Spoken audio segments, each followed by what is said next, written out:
No los podemos producir.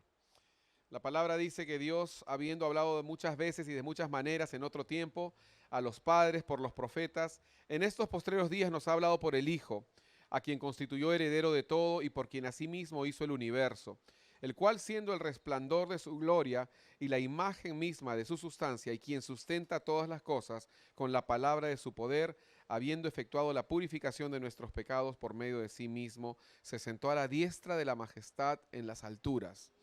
Me llama mucho la atención ahora mientras estábamos adorando, esta palabra venía a mi corazón que dice que el Señor Jesús, refiriéndose al mismo Dios, dice que siendo Él el resplandor de la gloria de Dios y siendo Él el que sustenta todas las cosas. Y estábamos cantando una canción que tenía que ver con el sustento de Dios, ¿no?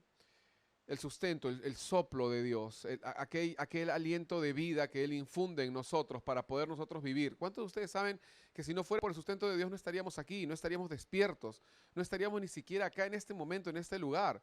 Tú eres producto de la vida de Dios. No eres producto del azar, no eres producto ni siquiera de una planificación de padre y madre, de los hijos, no eres producto de un aborto frustrado. Tú eres producto de la voluntad de Dios, del sustento de Dios, del soplo de Dios, de vida. Dios sopló vida y por eso es que tú hoy estás aquí. Él sustenta todas las cosas. Tanto así que una sola palabra de Dios, decía este centurión, ¿no? Es suficiente. Una sola palabra, su aliento nada más es suficiente para poder sanar, para poder hacer milagros, para poder hacer proezas, para poder hacer lo que nosotros jamás haríamos ni seríamos capaces. Así que cree, hermano, en el sustento de Dios. Cree en que en realidad es Dios quien sustenta todas las cosas. Todas las leyes del universo están regidas por el sustento de Dios. O sea, no es que Dios se rige por la ley de gravitación universal, sino la ley de gravitación universal se rige por Dios. Dios está a cargo de todo. Y hoy quiero compartir una palabra y antes de empezar quiero saludar a algunas personas, una persona muy especial. ¿Cuántos de ustedes a veces han tenido un reencuentro así después de años en el colegio, así esos reencuentros después de 20 años, la promoción 80 que se reúne y así a todos ya están, pues pasan los años, ¿no? Y de pronto, oye, tú eres así, ¿no? ¿Verdad, no? ¿Cuántos años tienes? Ah, 60, oye, no pareces, que parezco menos, no pareces más, ¿no? Porque a veces nosotros nos reunimos y no nos podemos llegar a identificar, sobre todo ahora últimamente me he añadido, finalmente me animé, creo que antes les había dicho que no lo había hecho, pero me animé a poder ser parte finalmente de exalumnos de mi colegio y bueno, me añadieron a una lista de 150 de mi promoción y resulta que habían muchos amigos que ni siquiera me acordaba de ellos, ¿no? Y cuando veo su foto de WhatsApp, de verdad que digo, ¿quién es este viejo? Digo, y resulta que son mis amigos, ¿no? Que son mi promoción, ¿no? Que no son más viejos que yo, ¿no? Pero bueno, yo creo que el Señor nos hace rejuvenecer también, ¿no? Yo sé que la gente no me lo dice solamente por patera ni por sobona, pero de verdad uno mira a una persona creyente y uno dice, oye, el Señor te ha tratado bien, ¿no? Sí, ¿saben qué? Dios trata bien a sus siervos. El diablo no. El diablo destruye a sus esclavos. Pero el Señor trata bien a sus siervos. Y la palabra dice que el Señor nos rejuvenece como el águila. Entonces yo me siento más joven que mis amigos que son de mi misma edad, por si acaso. Y yo me veo más joven que ellos también. Y yo creo que cada uno de nosotros debe también ver eso, ¿no? La bondad de Dios, primero de parte de Dios y segundo porque a causa de seguir los principios de Dios, nuestras vidas no son maltratadas también, ¿no? Nuestro cuerpo no es maltratado. Ya no nos amanecemos como hacíamos antes, ya no tomamos como hacíamos antes, ya no tenemos esas juergas que hacíamos antes, ya no teníamos ese estilo de vida que teníamos antes, ya no tenemos esos 3 hogares que teníamos antes, ¿no? Ya no teníamos que mantener 4 familias como manteníamos antes, porque el Hijo de Dios vive de una forma diferente.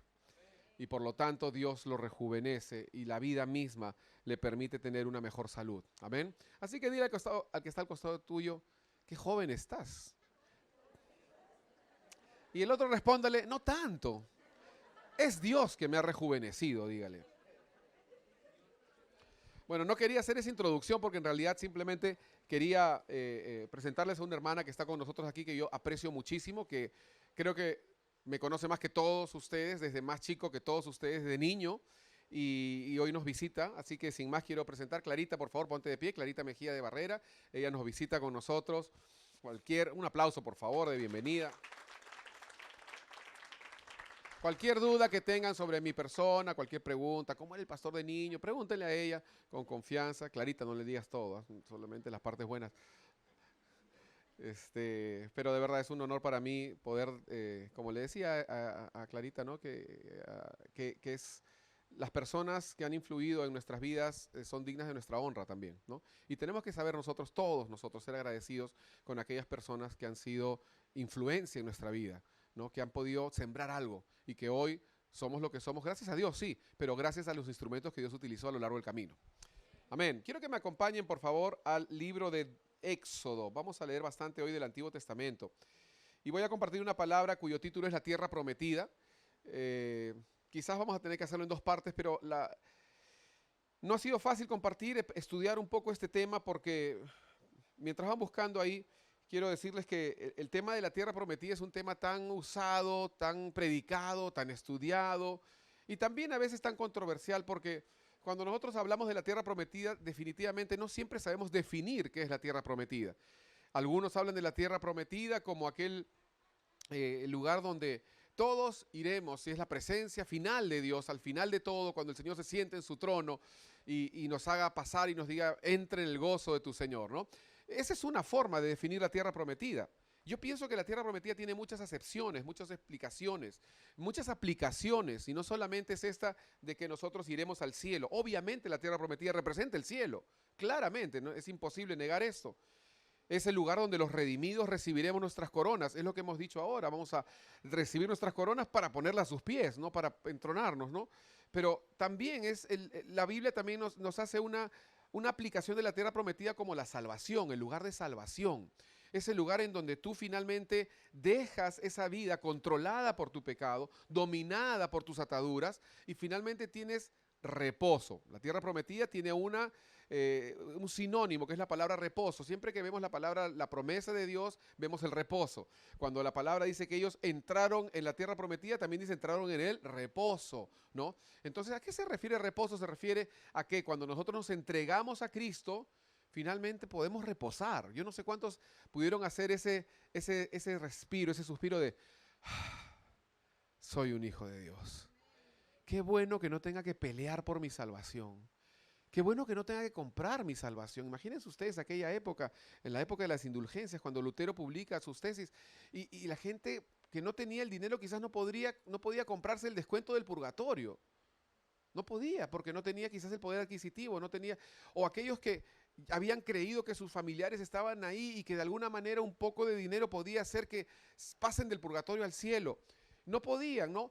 Y lo que sucede es que la tierra prometida es un sinónimo de reposo y la tierra prometida significa la salvación también.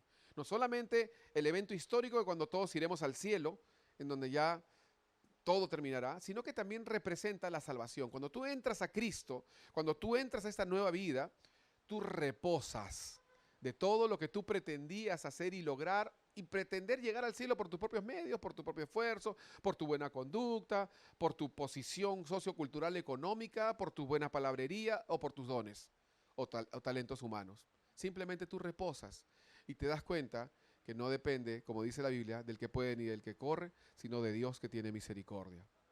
Entonces la tierra prometida también significa esto, ¿no? También significa la salvación. Pero también la tierra prometida es nuestra meta final, en términos personales, no en términos grupales como iglesia, sino en términos individuales. No debemos temer a la muerte. Todos iremos ahí. Y la muerte en realidad no es muerte, es vida en Cristo, ¿no? Porque no morimos, al contrario, vivimos. Y eso es justamente otro de los significados de la tierra prometida. La tierra prometida es el lugar para ti y para mí en donde la Biblia misma dice no habrá más lágrimas, no habrá más dolor, no habrá más llanto, porque Dios enjugará toda lágrima. Así que vivimos en una tierra que es súper materialista, súper enfocada en el hombre, hedonista, todo lo que tiene que ver con mi placer, mi bendición, lo que a mí me conviene y lo que a mí me bendice es lo prioritario en mi lista. Pero el Señor nos enseñó cuando vino a la tierra y la palabra dice que tenemos que seguir sus pisadas, que nosotros tenemos que vivir una vida para servir a otros, una vida para agradar a otros, para agradar a Dios primeramente, pero también para agradar y servirle a Él. Entonces el egoísmo no viene de Dios, ¿no? El egocentrismo no viene de Dios. Esta este concepto de perpetuidad en la tierra, ¿no? Este concepto de vamos a hacernos este tipo de tratamiento, o esta nueva hierba salió, o esta nueva pastilla salió, o esta nueva inyección salió, y te va a dar 5 años más de vida. Y cobran millones, ¿por qué? Porque la gente quiere perpetuarse más en la tierra, quiere vivir la eternidad en la carne, en lo natural. Y eso es imposible, porque la palabra dice que Dios ya estableció el final de nuestros días. Ya está establecido.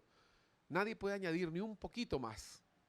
¿Y saben qué? La buena noticia para aquellos que todavía tienen planes y propósitos que cumplir aquí en la tierra, nadie puede quitarte un día de esta vida.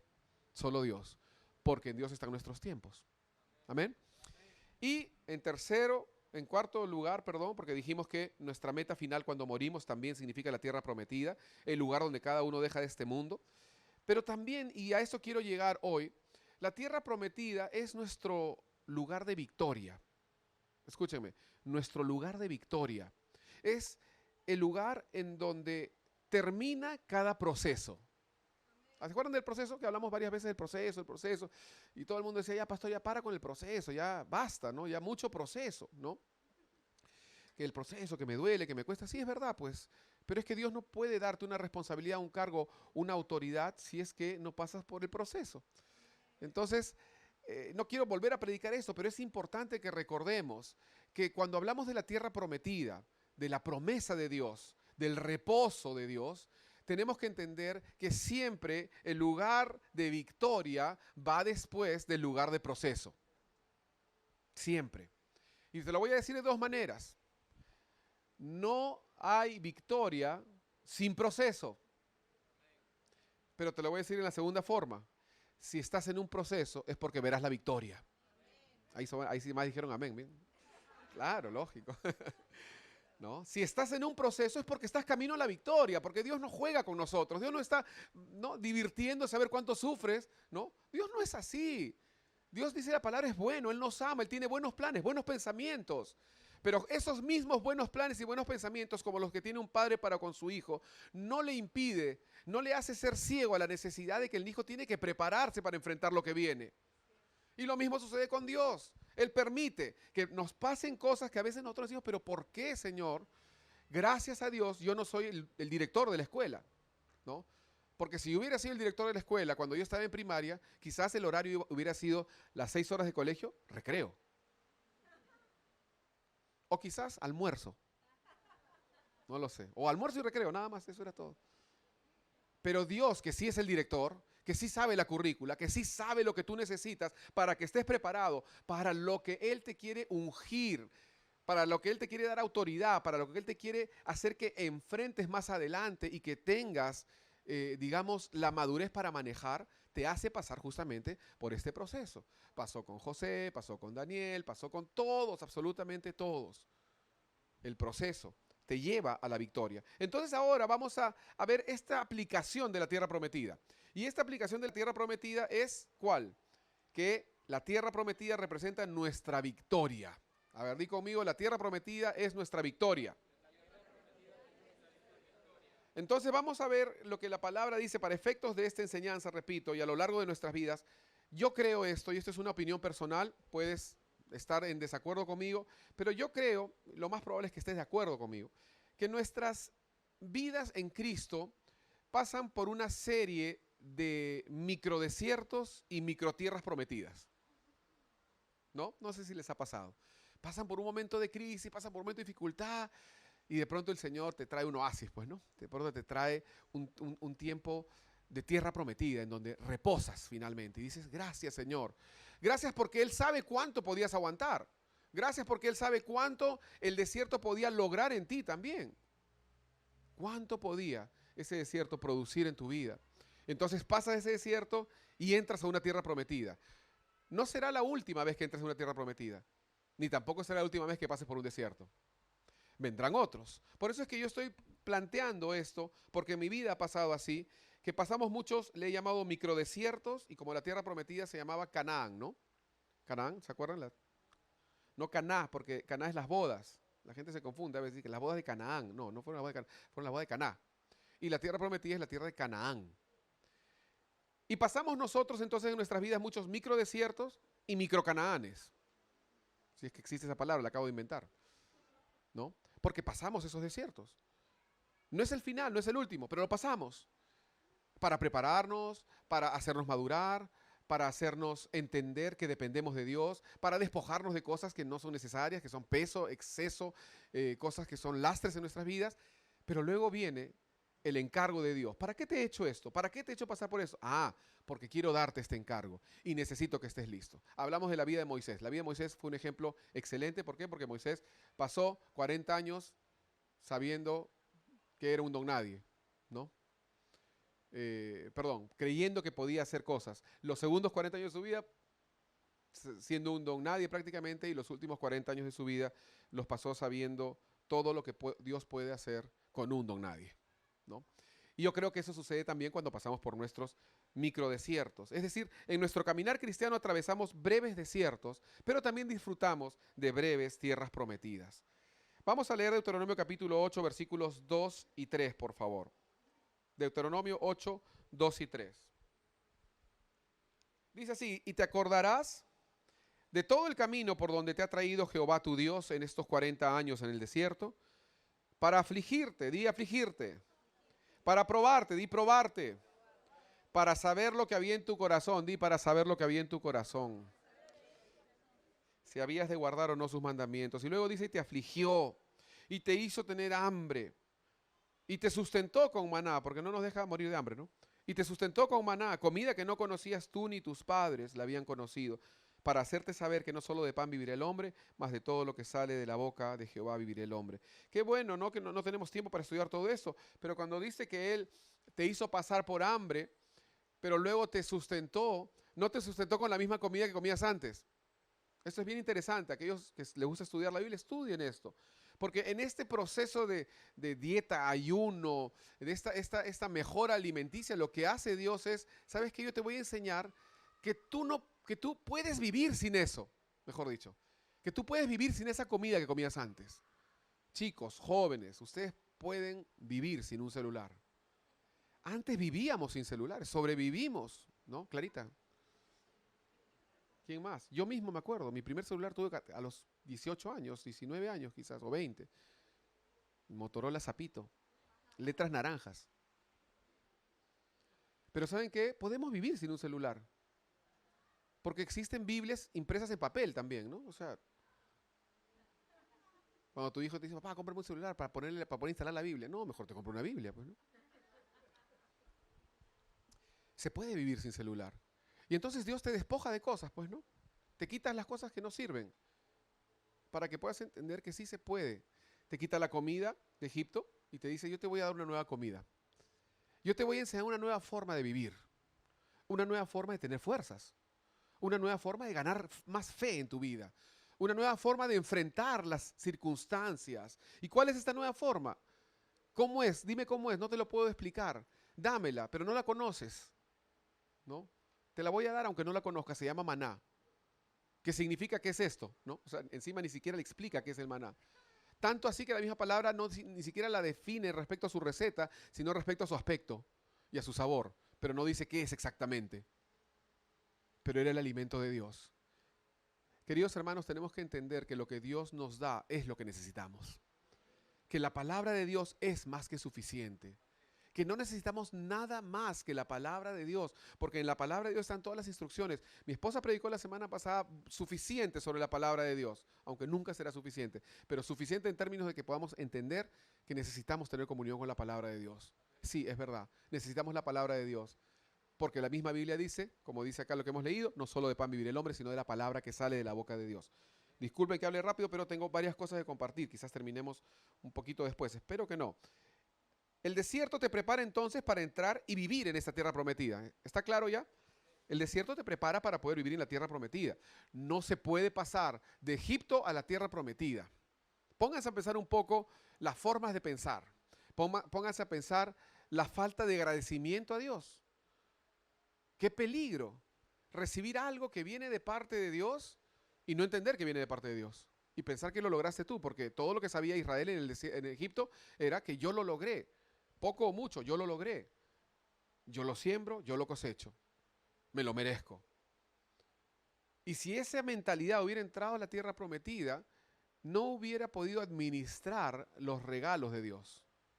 No hubiera podido tomar la autoridad de lo que Dios le estaba entregando. Por eso es tan importante este tiempo de proceso. Lo vimos en esta serie. Y nosotros a veces queremos, ¿no? Como mucho se predica hoy en muchos lugares, ¿no? Queremos ser grandes para Dios. Queremos descubrir el campeón que llevamos dentro. Queremos ser hombres al máximo, mujeres únicas y siervos del Altísimo, como se llaman entre los pastores. Siervo del Altísimo, y suena súper poético, ¿no? Y Dios a través del desierto se encarga de hacernos, en lugar de campeones, en lugar de grandes, pequeños, en lugar de campeones, perdedores. Y qué bueno ser perdedor, porque ahí entiendes quién es el verdadero campeón. En lugar de que seas un hombre al máximo, te hace un hombre al mínimo. En lugar de que te haga una mujer única, te hace una mujer humilde. Y en lugar de hacerte un siervo del Altísimo, te hace un siervo inútil. ¿Y todo con qué propósito? Con el propósito de que puedas ser formado por Él, enseñado con este maná que es nuevo, que no entiendes qué es, para que puedas entonces caminar en la tierra prometida, en el reposo, disfrutar tu victoria. Y como dijimos la semana antepasada, que puedas retener la victoria, no solamente tener la victoria. ¿Están conmigo, hermanos? Entonces, cuando ya has entendido todo lo que Dios quiere hacer contigo, entonces, porque Dios trata en el desierto las cosas internas, cosas que tú decías, oye, ¿esto estaba acá? Sí, eso estaba ahí. Pero ¿cómo no lo vi? Es que no hacía 35 grados de calor, pero sí estaba ahí, siempre estuvo ahí, ¿no? Oye, esa pelota que salió de la guantera del carro, ¿cómo salió? Ah, es que el rompemuelle demostró que estaba dentro de la guantera y el rompemuelle hizo que cayera. No, pero sí, pero ¿qué? ¿Acaso siempre estuvo ahí? Sí, siempre estuvo ahí. Solamente que hay cosas que son lo que comúnmente también en la psicología se llaman gatillos, ¿no? O sea, que son cosas que disparan lo que siempre estuvo ahí. Y Dios permite que en el desierto todo sea gatillo, ¿no? Porque empieza el sol, empieza el frío, empieza la necesidad, empieza la sed, empieza el hambre, y te das cuenta que empieza a salir el verdadero yo. Entonces Dios trata con temas que tienen que ver con tu personalidad, tu carácter. Oye, así era yo. Y entonces después de eso, porque no voy a repetir la prédica de los procesos, después de este proceso llamado desierto, no viene directamente la tierra prometida. ¿Saben por qué? Porque todavía Dios quiere tratar otras cosas en tu vida que están fuera de ti o que vienen por algo que está fuera de ti. Un resumen rápidamente. Moisés, ¿ustedes creen acaso que al final de sus 40 años, inmediatamente después, él vivió en la tierra prometida? Ni siquiera llegó a la tierra prometida. Inmediatamente después, él tuvo que enfrentar al faraón. Eso lo vamos a ver más adelante. Y ese es otro tipo de guerra.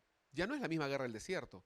Ya no es la misma guerra de mi personalidad, mi egoísmo, mi concepto de que el mundo gira alrededor de mí, mi concepto de que soy la última Coca-Cola del desierto, la mamá de Tarzán, o como quieran ponerlo ustedes, ¿no? Porque lamentablemente es así, el ser humano es así, es egoísta. Pero Dios pulveriza eso, ¿no? Al punto como que Moisés llega y le dice, Señor, pero yo ni siquiera sé hablar, ¿no? Pero has terminado todos los cursos de oratoria en Egipto, Moisés, por favor. Sí, pero ya no sé hablar. Porque Dios me despojó de todo, ¿no? Qué bueno. Qué bueno porque entonces Dios pone de lo suyo para que podamos ejercer, diciéndolo de alguna manera, para decirlo de alguna manera, en aquella otra posición. Pero entonces, lo que quiero mencionar ahora es que ya no es esta misma guerra que había en el desierto por despojarte de cosas de adentro, sino que esta guerra cambia después que pasas el desierto y cambia por una guerra en donde enfrentas cosas que están afuera.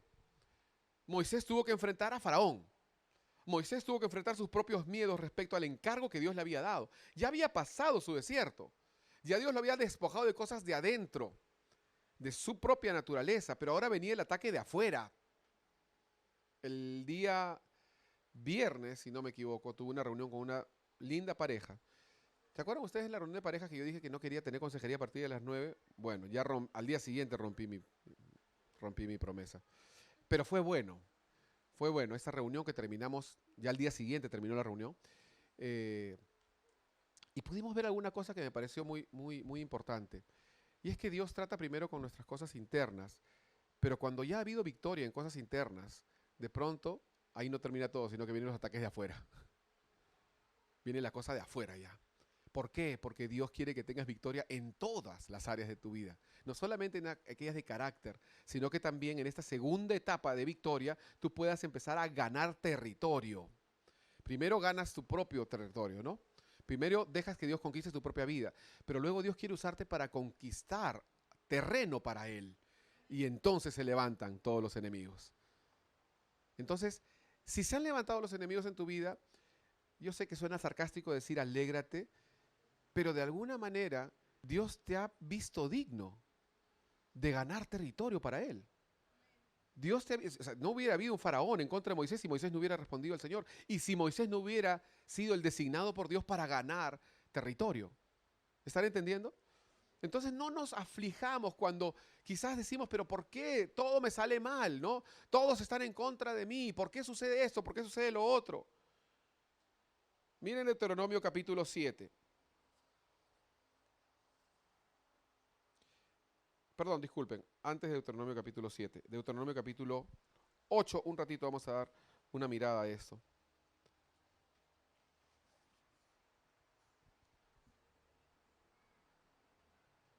Perdón, ya les leí 8.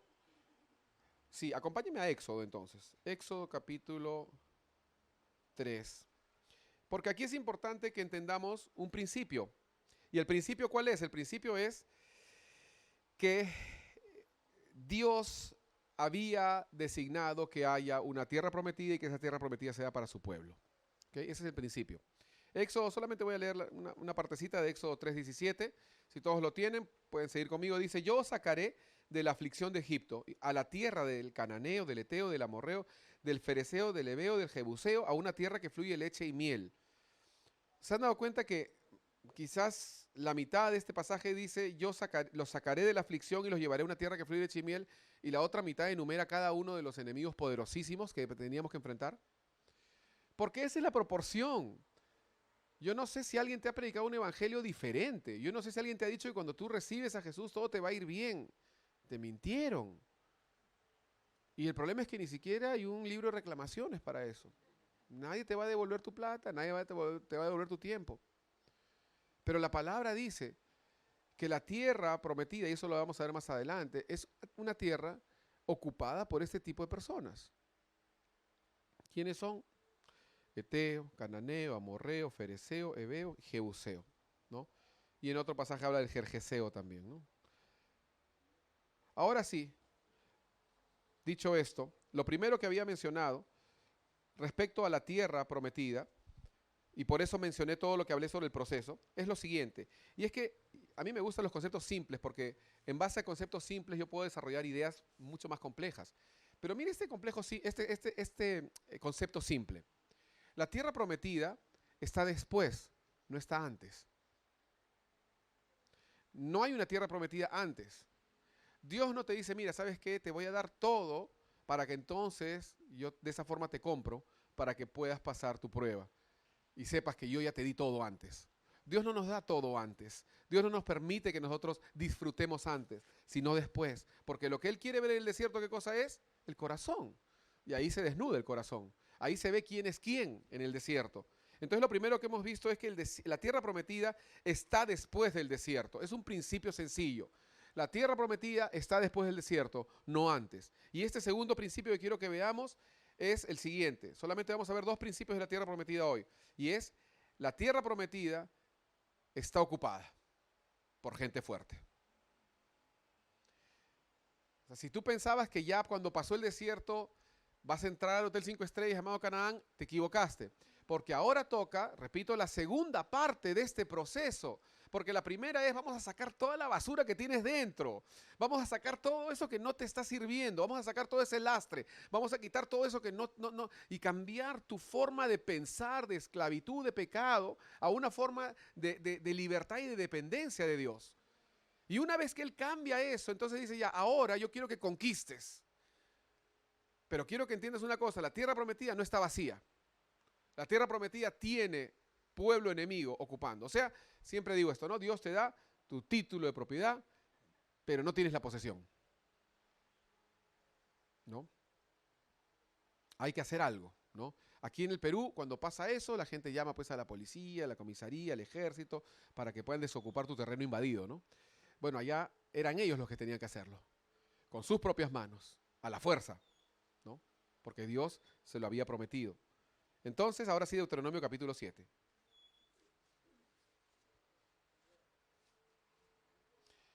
Versículo 1 y 2. Me encanta esta primera preposición con que comienza este versículo, porque dice cuándo. No dice si es que. Dice cuándo. ¿Sabes lo que quiere decir cuándo? Cuándo quiere decir que va a pasar. Va a suceder. Vas a entrar a la tierra prometida. Vas a tener victoria, hermano. Dios te dice que vas a tener victoria. Y estas no son palabras infladas, ¿no? Palabras aduladoras, palabras de una confesión positiva motivacional. Vas a tener victoria porque Dios dice, cuando tú entres, porque vas a entrar. Dile al que está al costado de eso, al costado de ti eso. Vas a entrar a la tierra prometida. Porque Dios lo dice. No porque lo diga el predicador o porque lo diga tal persona. No, porque Dios lo dice. Dice entonces, versículo 1, cuando Jehová tu Dios te haya introducido en la tierra en la cual entrarás para tomarla, y haya echado de delante de ti a muchas naciones, al Eteo, al Gergeseo, al Amorreo, al Cananeo, al Fereceo, al Ebeo y al Jebuseo, 7 naciones, ¿qué dice? Mayores. ¿Y qué más? Ya pues, Señor, con eso no me da ganas de nada, ya, pues, no tiene, o sea, déjame a mí enterarme que son más grandes que yo, aunque sea, pero por mi cuenta, pues, no sé, mira lo que me dice. Número 1 me dice, cuando Dios te haya introducido, o sea, no, ni siquiera te haya dicho, cuando Dios te haya permitido entrar, como que ya tú lo lograste, no, sino que a mí, en mi mente, yo me imagino como que Dios empuja a su pueblo, ¿no? A todas las naciones, a todos estos monstruos, pues, ¿no? O sea, y el pueblo no tiene otra que entrar, pues no, porque Dios te introduce a la tierra. No dice que tú entras, sino que Dios te introduce. Hay una diferencia. A mí me gusta ver la diferencia en los verbos, es importante. Porque dice cuando Dios te ha introducido, tú no lo lograste, Dios te introduce, te empuja. Y de pronto adentro te das cuenta que están estos 7, ¿no? Las 7 naciones que son, dice, mayores y más poderosas que tú. Pero nos olvidamos de una partecita cuando dice que hay introducido en la tierra, porque luego dice que entrarás para tomarla, ni siquiera para ocuparla. Primero tienes que tomarla y después ocuparla. Y ahí es donde estamos hablando este punto. Y es que esta tierra está ocupada por gente fuerte, por gente más fuerte que tú. Pero también nos olvidamos del otro puntito que dice ahí en la segunda línea y dice, y haya echado de delante de ti a muchas naciones, ¿no? O sea, no solamente Dios te introduce, sino que si tú de verdad sigues en su mano, si tú de verdad sigues confiando en Él, Él también va a echar a estas naciones por ti.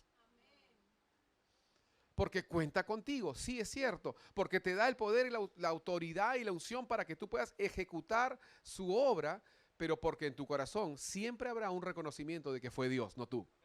Entonces, aunque tú puedes tener la autoridad para echar fuera, aunque tú puedes tener la fuerza y la destreza de parte de Dios para pelear la batalla espiritual, ya has pasado por un desierto en donde sabes de quién es la gloria.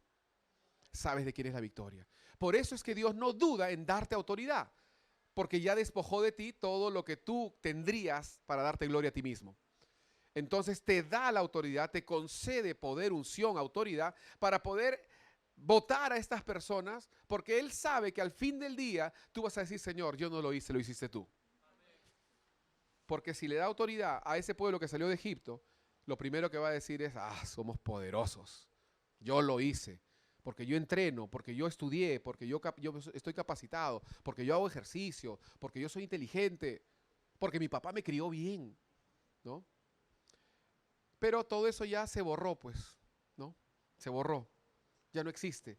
Dios pulverizó en el desierto todo este sentido de gloria personal. Entonces, cuando ya esa persona no tiene nada, y cuando Moisés le dice, Dios, yo no sé hablar, no soy útil, entonces Dios le dice, ahora me eres útil. Recién me eres útil.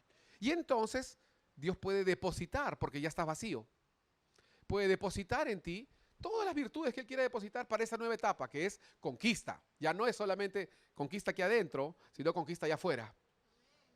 Porque Dios quiere que conquistemos, como iglesia, como personas, que conquistemos, que ganemos terreno. Pero no podemos ganar más terreno si nuestro terreno dentro está invadido, ¿no? Invadido de rencor, de odio, de ira, de celos, de engreimientos, de egoísmo, de tantas cosas que no quiero definir porque no vaya a ser que alguien se ofenda. Entonces, dice, hemos leído Deuteronomio 7, 1 y 2, dice, y haya echado delante de ti a muchas naciones. O sea, es Dios el que las va a echar por ti, pero con tu intervención, ¿no? Cuando Moisés pasa por su desierto y es comisionado, no todo fue después de esto color de rosa para él, ¿no? Más bien ahí es cuando recién es comisionado por Dios para la batalla frontal contra el imperio más poderoso del mundo, porque Dios le encarga a Moisés, ahora yo quiero que tú vayas. O sea, de verdad cualquier otra tarea encargada a Moisés hubiera sido más fácil. Pero Moisés tenía, y no tengo tiempo para explicar todo eso, pero Moisés tenía múltiples razones para decirle, Señor, a cualquier otro lugar menos Egipto. Número uno, él había vivido en Egipto. ¿Qué quiere decir esto? ¿Cuántos de ustedes cuando van al pueblo, a su pueblo natal, qué es lo primero que recuerdan? Reconocen la ciudad, conocen la gente, conocen al gobernante, conocen las autoridades, conocen a los amigos, conocen a los que estuvieron contigo en el colegio. Moisés había vivido en Egipto y cuando él tiene que volver a Egipto, lo primero que él se enfrenta es eso. La gente, sus amigos, sus compañeros en palacio, sus tíos, Faraón, gente que estuvo en su entorno toda su vida. Pero él tiene que volver porque fue comisionado por Dios para hacerlo. No había opción, no había negociación aquí. La única vez que hubo negociación quizás y no le funcionó fue cuando Moisés dijo, pero no sé hablar. Ah, entonces no te preocupes, ahí está Aarón. Vas a ir con Aarón. Ya, pues, ¿qué más va a decir Moisés si para todo Dios tenía una respuesta? ¿No puedo caminar? No te preocupes, te doy un caballo. Pues. Pero no puedo escuchar, te pongo un audífono. Tú no te preocupes. De que vas, Moisés. No importa la excusa que tú des, vas a ir. Porque yo he decidido que vas a ir. ¿Y sabes qué? Si yo digo que vas a ir, es porque yo iré contigo. No vas solo. Pero tienes que entender eso. Y entonces ya Moisés, lejos de tener argumentos, decide aceptar y decir, bueno, Señor, entonces solo te pido una cosa, si tu presencia no va conmigo, no haré nada. Y entonces ahí es cuando Moisés se enfrenta a un tipo de enemigo diferente. Ya no el enemigo que es el desierto, que pulveriza todo lo que es Moisés en esencia, en identidad, sino es un enemigo que viene de fuera, que va a gatillar otras cosas en la vida de Moisés que no habían sido gatilladas antes. El temor al que dirán, la sociedad, la familia, qué difícil es. ¿Cuántos de ustedes a veces les cuesta, ¿no? Cuando de pronto están en una reunión llena de tanta gente, te sirven la comida y tú dices, bueno, yo quiero orar por mis alimentos, ¿no? Si me permite. A veces lo sientes como que tienes que pedir perdón por orar por los alimentos, ¿no? Y la gente tiene que entender, ¿no? O sea, mira, ¿sabes qué? Tú tienes una costumbre. Yo a veces les digo así a las personas, tú tienes una tradición. Tu tradición religiosa es no dar gracias por nada. Mi tradición es dar gracias. Así que permíteme dar gracias. Si te molesta que lo haga en voz alta, lo haré en voz baja. Pero yo no puedo dejar de dar gracias. Porque sé que todo viene de Dios. Entonces, imagínense esta pequeña muestra de la vida, la interacción en familia. ¿Cómo será Moisés que tenía que volver? Y no solamente ya, es volver a Egipto. Bueno, si Egipto fuera pues Bolivia, pues no, ya no importa. No, Egipto era el imperio más grande del mundo. O sea, Egipto tenía todo el poder de todo el mundo conocido en esa época, ¿no?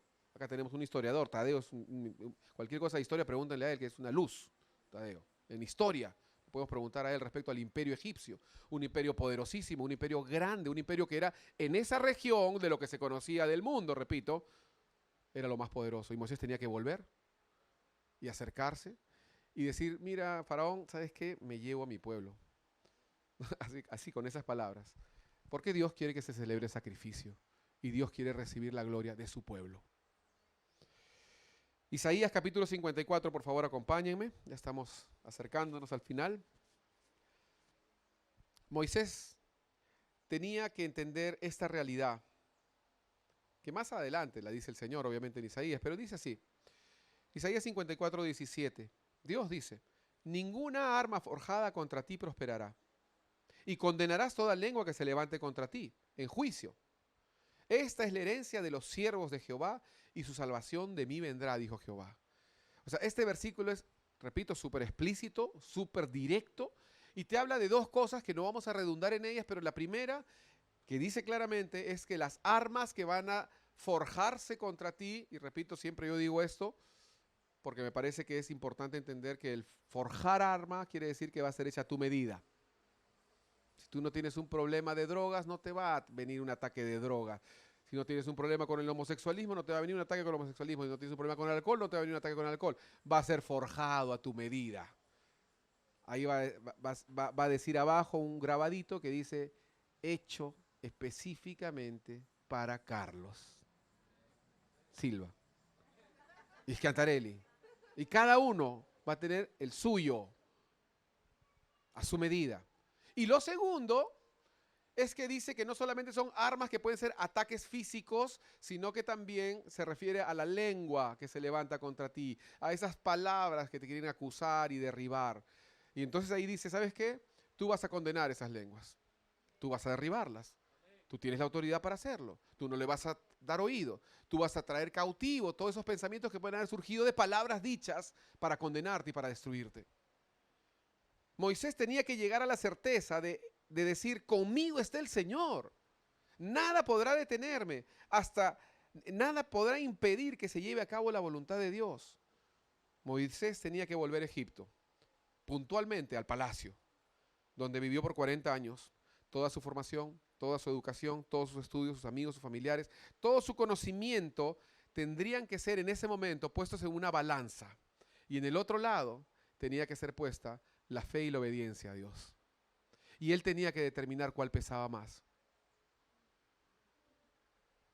A veces nuestro conocimiento también puede ser un motivo para poder desanimarnos en la fe, porque decimos, a ver, ¿le creo a Dios o le creo al hombre, no? ¿Le creo a la palabra de Dios o le creo a este documento que he recibido o le creo a este examen médico o le creo a esta notificación judicial? ¿A quién le voy a creer? Y Moisés tuvo que traer todo su costal de conocimiento, experiencia, amistad, educación y demás. Cuando llegó a Egipto eso fue probado. Fue puesto en una balanza. Y yo sé que pesaba. Yo sé que hay cosas que pesan. Los vínculos familiares, las palabras a veces dichas, las amistades de muchos años, pesan. Pero ahí Dios prueba cuánto pesa tu obediencia a Él. Y Dios y Moisés tuvo que poner eso en una balanza y tomó una decisión de decir, conmigo está el Señor, voy a hacer lo que Dios me ha dicho. Y Dios también quiere que tú llegues a esa certeza, a esa confianza, por encima de todas tus influencias, por encima de todas tus preparaciones que hayas tenido en el pasado. Ya no es tanto la formación de tu carácter interno, que fue la que sucedió en el desierto, en silencio, en lo secreto, en donde nadie vio nada, sino que ahora es algo que tiene que ver con el público, con el inicio de lo que la palabra más adelante llama, en Dios haremos proezas. Porque eso tenía que suceder para que en Dios hagamos proezas. El principio de las proezas siempre va a ser, Señor, cámbiame a mí. En segundo lugar, Señor, cámbiame a mí a través de las circunstancias externas que llevan a cabo. Conquista esto y úsame para conquistar ello.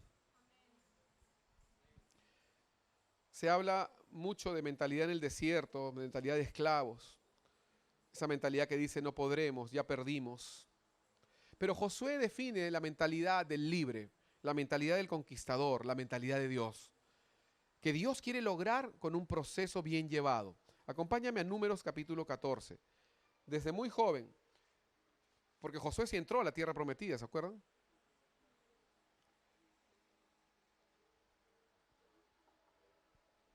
Y él vuelve con los espías, ¿no?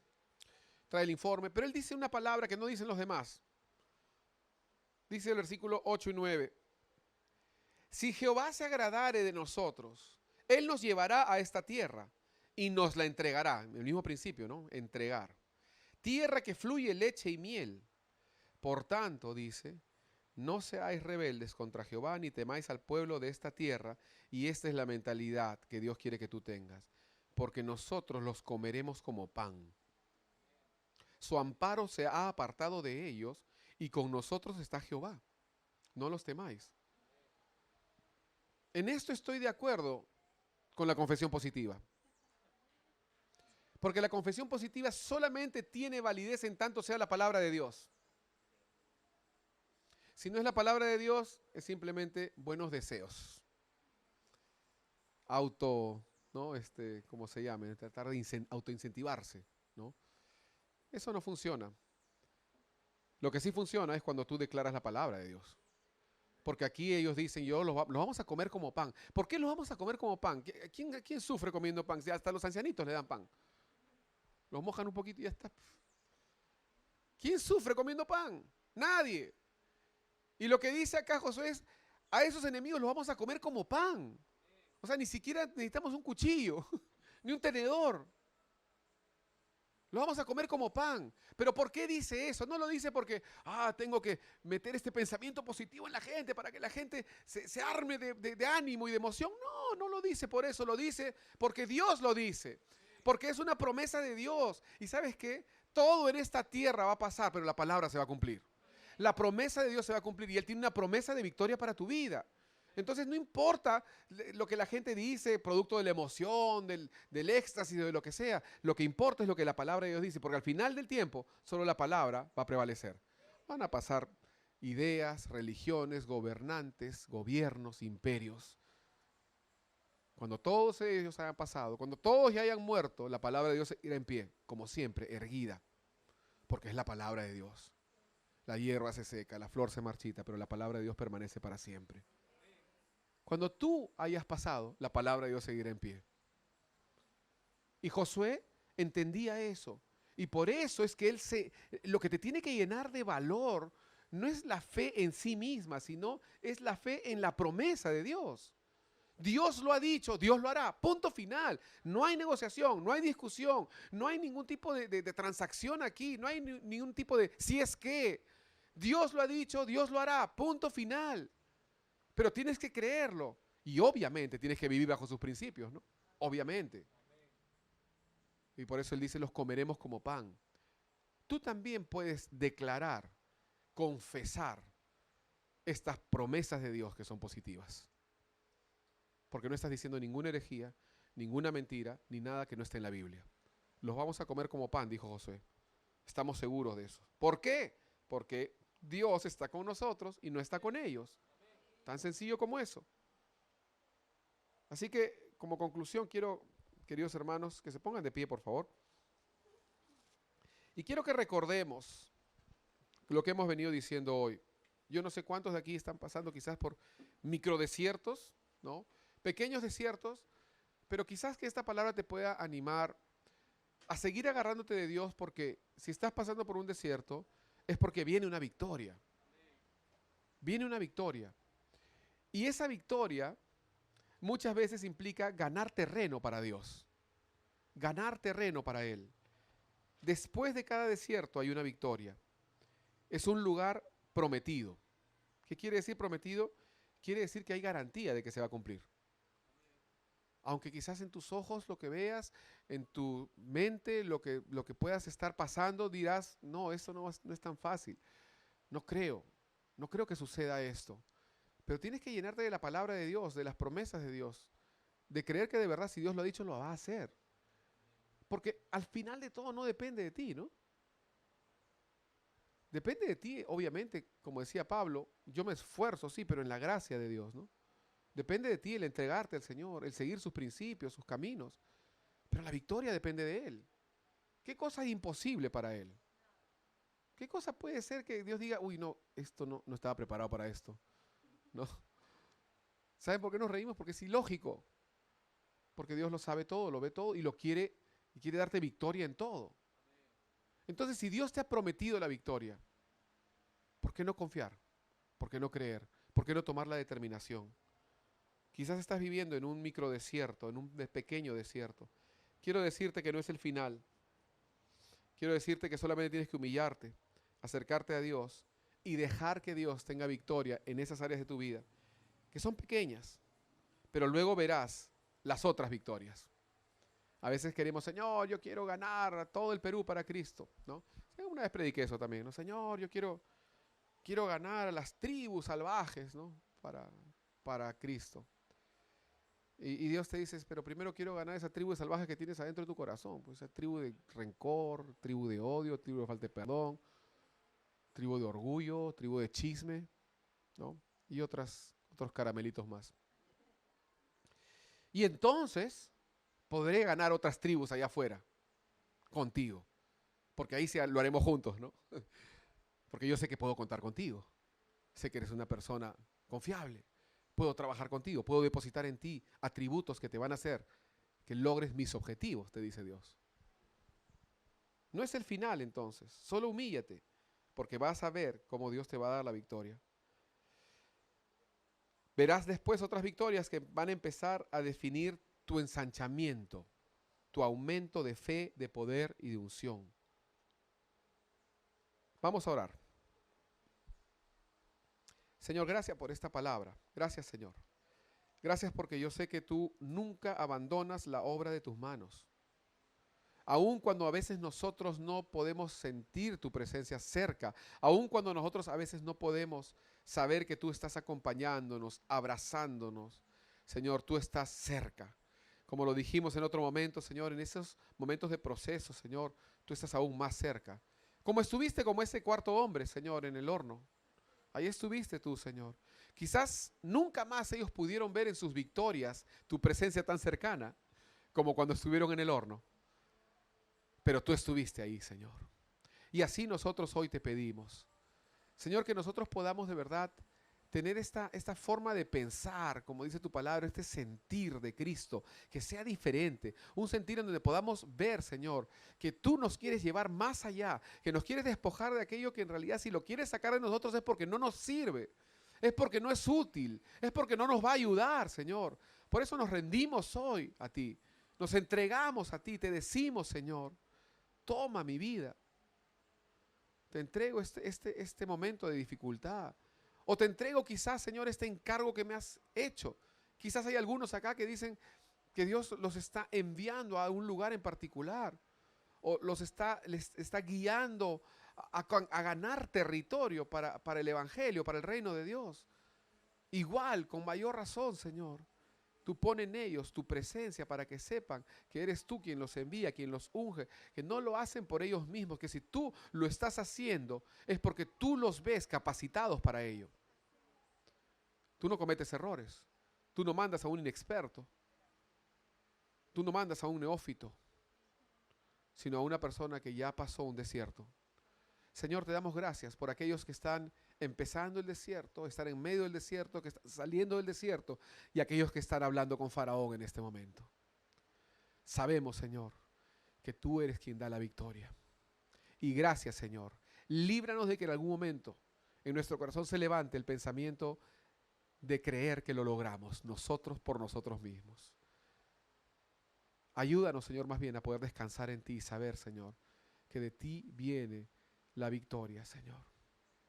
Y que podemos nosotros de verdad saber con certeza que ninguna de las armas forjadas contra nosotros pueda prosperar. Podrán hacernos malestares, podrán darnos incomodidad, podrá quitarnos el sueño de vez en cuando, podrá hacernos tener un poco de temor, como tuvieron muchos de tus hijos, pero no va a prosperar.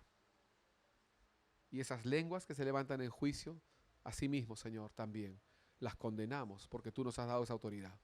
En el nombre de Jesús, caen a tierra.